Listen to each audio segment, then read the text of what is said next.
ஓம் நம சிவாய நம சிவாய வாழ்க நாதந்தாள் வாழ்க.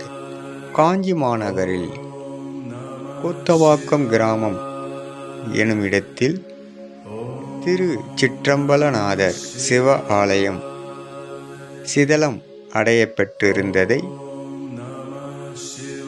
புதிதாக கட்டி மிக சிறப்பான கும்பாபிஷேகம் செய்து சிவனருள் பெற்ற சிவன் அடியார் திலகவதி அம்மாள் அவர்கள் இந்த இறைப்பணியில் சிறப்பாக சிவனுக்கு தீப ஆராதனை எடுக்கும் அற்புத காட்சி. இந்த அம்மாள் இந்தியாவிலும் மற்ற இடங்களிலும் போகாத ஸ்தலமே கிடையாது.